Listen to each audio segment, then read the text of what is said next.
وہ جو سکھانا ہے بچے کو وہ نہیں سکھا سکتی. ہم ڈاکٹر انجینئر اور پائلٹ تو بنا رہے ہیں لیکن اس اے آئی کے دور میں انسان نہیں بنا پا رہے. اس پر ایپسپ نے کریکٹر ماسٹری کے پروجیکٹ کا آغاز کیا اور یہ بیٹھ کے دیکھا کہ کس طرح ہم ان چیزوں پر قابو پا سکتے ہیں. تو بڑا ہی آسان طریقہ ملا. جب بھی آپ نے اپنا کریکٹر بلڈ کرنا ہوتا ہے تو رول ماڈل بنا لیں, کسی ایک کو رول ماڈل بنا دیں, اسے فالو کرنا شروع کر دیں, آپ کامیاب ہو جائیں گے. تو رول ماڈل کی تلاش شروع کی تو اللہ تعالیٰ نے ہمیں موقع دیا کہ دنیا کے سب سے بڑے لیڈر تک ہم پہنچے. ایسے لیڈر جنہوں نے بہت تھوڑے ریسورسز میں بہت بڑی چینج لے کر آ گئے تھے. اور ہم انٹلیکچوئل ڈبیٹ کر رہے ہیں, ہم کوئی مذہبی ڈبیٹ نہیں کر رہے تھے, ہم تو خالصتاً ریسرچ کر رہے تھے. تو اس ریسرچ میں قائد اعظم علامہ اقبال اور امریکن پریزیڈنٹ سے بہت آگے ہم جا کے پہنچے. اور جو سب سے بڑے لیڈر تھے, ہسٹورینز, جو ویسٹ کے ہسٹورین تھے, جو مسلمان نہیں تھے, وہ بتاتے ہیں کہ اس دنیا میں سب سے بڑی چینج نبی پاک صلی اللہ علیہ وسلم لے کے آئے. مائیکل ہارٹ 100 گریٹ لیڈرز میں, اس نے اپنی کتاب میں لکھا ہے کہ جتنے کم ریسورسز میں نبی پاک صلی اللہ علیہ وسلم چینج لے کے آئے, نہیں لے کے آ سکا. تو تھوڑی مجھے پریشانی ہوئی کہ یہ کیسے ممکن ہوا. ڈیٹیل پڑھی تو کمال ہو گیا. ذرا اور ڈیپلی ڈگ ڈاؤن کیا تو پتہ چلا کہ جب نبی پاک صلی اللہ علیہ وسلم کو نبوت عطا کی گئی تو کوئی معجزہ نہیں تھا ان کے پاس, کوئی فوج نہیں تھی, صرف ان کے پاس اللہ پہ بلیف کا ایک طاقت تھی, یہ یقین تھا. اس یقین کے ساتھ نکلے اور بشری تقاضوں کے مطابق انہوں نے محنت کی. وہ محنت جو میں اور آپ بھی کر سکتے ہیں. اور ہمارا مذہب تو کہتا ہی یہ ہے کہ کامیابی صرف نبی پاک صلی اللہ علیہ وسلم کے اسوہ حسنہ پہ چلنے پہ ہے. جس راستے پہ نبی پاک صلی اللہ علیہ وسلم چلے اسی میں کامیابی ہے. اور جس سوسائٹی کو انہوں نے ٹرن اراؤنڈ کیا وہ تو اس سے بہت بری سوسائٹی تھی, ایگوئسٹک سوسائٹی تھی, ہر طرح کی برائی تھی, جھوٹ تھی, بتوں کو پوجتے تھے, ذاتیات تھی, ایگوئسٹک تھے. ہماری سوسائٹی تو اس سے بہت اچھی ہے. تو اگر میرے نبی پاک صلی اللہ علیہ وسلم اس سوسائٹی میں چینج لے کے آ سکتے ہیں اپنی محنت سے, اور کیا وہ کریکٹرسٹکس تھے جس پہ نبی پاک صلی اللہ علیہ وسلم چینج لے کے آئے. ہم نے تھوڑا اسے اسٹڈی کیا ایز اے لیڈرشپ ماڈل کے طور پر. ہزاروں ماڈل لیڈرشپ کے آ چکے ہیں, great man theory, transformational theory, transactional theory, لیکن جو نبی پاک صلی اللہ علیہ وسلم کا ماڈل تھا لیڈرشپ کا وہ تو ان سب سے بہتر تھا, اور وہ پروون تھا. وہ تب بھی ویلڈ تھا, وہ آج بھی ویلڈ ہے. وہ اکراس جیوگرافی تھا, وہ اکراس ریلیجن تھا, وہ اکراس ٹائم تھا. وہ پروفیٹک ماڈل تھا ان سائڈ آؤٹ اپروچ کا, کہ اگر آپ نے تبدیلی سوسائٹی میں لے کے آنی ہے تو سب سے پہلے اپنے آپ کو تبدیل کریں.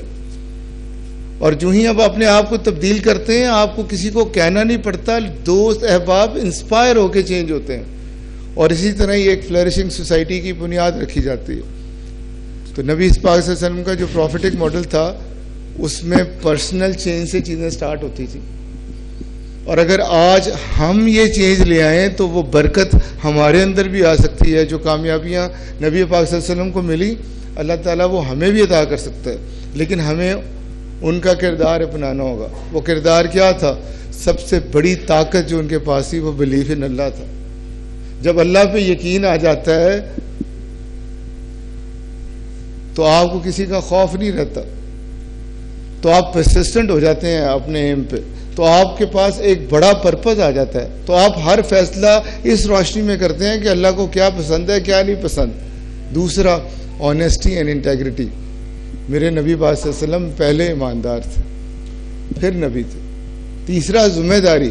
آپ دیکھیں کس ذمہ داری سے انہوں نے اپنا میسج جو ہے وہ کونے کونے تک پہنچایا, عرب کے ایک ایک کونے تک پہنچایا.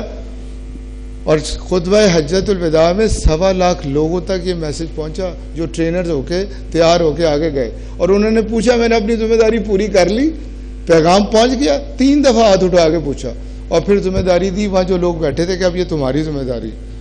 افسوس ہم وہ ذمہ داری نہیں پوری کر سکے. ہم نے دین اور دنیا کو علیحدہ کر دیا. ہمیں مولانا حضرات نے سمجھایا کہ دنیا میں ذلیل ہونا ہے, جو ملنا ہے آخرت میں ملنا ہے. یہ غلط ہے دوستو. کیونکہ مجھے جو دعا سکھائی گئی ہے وہ تو ربنا آتنا فی الدنیا حسنۃ وفی الآخرۃ، اس دنیا کی بھلائی پہلے مانگنا سکھائی گئی. کیسے ہو سکتا ہے کہ نبی کے راستے میں کامیابی نہ ہو؟ اگر آپ پرسنل برانڈ بنانا چاہتے ہیں سچائی کے بغیر کیسے بنے گا؟ اگر آپ پروفیشنل برانڈ بنانا چاہتے ہیں ذمہ داری کے بغیر کیسے بنے گا؟ ایمپتھی کے بغیر کیسے بنے گا؟ کمپیشن کے بغیر کیسے بنے گا؟ سیلف کنٹرول کے بغیر کیسے بنے گا؟ سیلف لیس سروس کے بغیر کیسے بنے گا؟ ہیوملٹی کے بغیر کیسے بنے گا؟ تو اللہ تعالیٰ کا شکر ہے کہ یہ جو ایپسپ کی ریسرچرز کی ٹیم تھی، اس نے نبی پاک صلی اللہ علیہ وسلم کا وہ ماڈل دریافت کیا جو انسائڈ آؤٹ اپروچ پہ تھا، جس پہ بندہ اپنے آپ کو بدل کے پھر اپنے عزیزوں کو چینج کرتا ہے اور پھر سوسائٹی کو چینج کرتا ہے. افسوس آج تک جو لیڈر آئے وہ لوگوں کو چینج کرنے کی کوشش کرتے رہے، اپنے آپ کو نہیں چینج کیا. تو اگر ہم کامیابی چاہتے ہیں تو آپ سے گزارش آج اس امیجن پاکستان کے ریفرنس سے کرنے آئے ہیں کہ ہمیں انڈیویجول چینج ہونا ہوگا، ہمیں اپنے کردار کو چینج کرنا ہوگا، اور سب سے پہلے فیکلٹی اور ڈینز کو چینج ہونا پڑے گا، کیونکہ بچے کہنے پہ نہیں جاتے، وہ ہمیں دیکھتے ہیں، ہم جو کرتے ہیں وہ کرتے ہیں.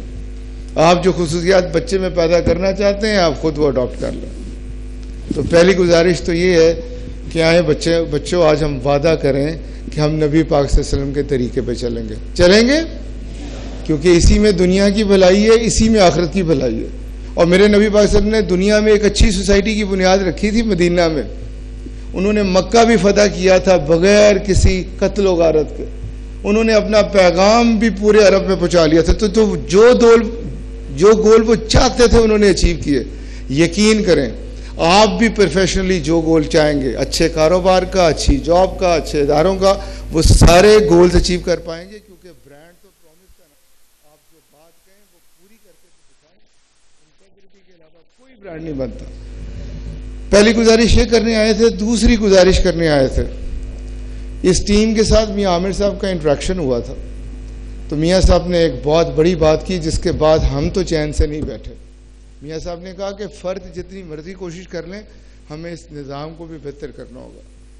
میاں صاحب کا کہنا تھا کہ 47 سے لے کر اب تک بہت سے اچھے لیڈر آئے ہوں گے، لیکن شاید اس نظام نے انہیں اجازت نہیں دی کہ وہ کوئی اچھا کر سکے. ہر انسان کے اندر کچھ ہوتا ہے.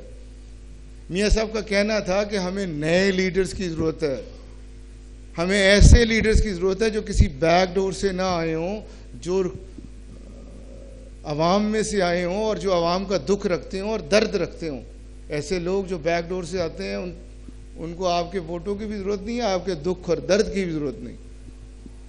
تو میاں صاحب کا کہنا یہ ہے کہ یہ بہت بڑا ملک ہے، ہمیں اسے ایڈمنسٹریٹو طور پر پھر ری امیجن کرنا ہوگا. جس طرح انڈیا کے صوبے بنے ہیں، جس طرح چائنا میں صوبے ہیں، جس طرح امریکہ میں اسٹیٹس ہیں، ہمیں بھی دیکھنا ہوگا. تو میں میاں صاحب کا بہت زیادہ شکر گزار ہوں، کیونکہ اگر یہ تحریک زور پکڑ جاتی ہے، ہم آپ کے پاس یونیورسٹیز میں کیوں آئے یہ بھی بتانے جاتا ہوں. پاکستان کا آئیڈیا علی گڑھ میں ڈسکس ہوا تھا اور علی گڑھ کے طلباء نے یہ ذمہ اٹھایا تھا کہ ہم پاکستان بنا کے رہیں گے. تو ایک یونیورسٹی کے اسٹوڈنٹس نے اس پاکستان کو بنایا ہے. آئیں آج وعدہ کریں کہ ہم اس پاکستان کو فلرشنگ، پروگریسو اور پراسپیرس پاکستان بنائیں گے. اسی لیے یونیورسٹی کے اسٹوڈنٹس تک آئے ہیں، اسی لیے سیالکوٹ تک آئے ہیں کہ یہاں کے وسائل یہاں خرچ ہوں، یہاں پر تعلیم کے مسئلے حل ہوں، صحت کے مسئلے حل ہوں، گورننس کے مسئلے حل ہوں، انصاف کے مسئلے حل ہوں. تو اس سلسلے میں میاں عامر صاحب کا بہت زیادہ شکر گزار ہوں. میں تو انہیں اپنے لیڈر اور محسن کے طور پر مانتا ہوں، کیونکہ وہ ساری چیزیں چھوڑ کر بے لاس، سیلف لیس، کوئی پولیٹیکل ایجنڈا نہیں ہے، سیلف لیسلی ہر جگہ جا رہے ہیں اور اپنے نوجوانوں سے بات کر رہے ہیں، کیونکہ جو چینج آتی ہے ہمیشہ نوجوانوں سے آتی ہے. تو میں ایپسپ کے بہاف پر ان کا شکریہ ادا کرتا ہوں کہ ہماری یونیورسٹی صرف ٹیوشن سینٹر نہیں ہے کہ بچوں کو پڑھائیں، بلکہ وہ انٹلیکچوئل ڈیبیٹس کر رہی ہیں اور اس ملک کو پروگریسو اور پراسپیرس بنانے کی اسٹریٹجی شیئر کر رہی ہیں. میاں صاحب آپ کا بہت شکریہ. فیصل صاحب chairman board of governors university of Sialkot, میں آپ کا بھی شکر گزار ہوں. Thank you.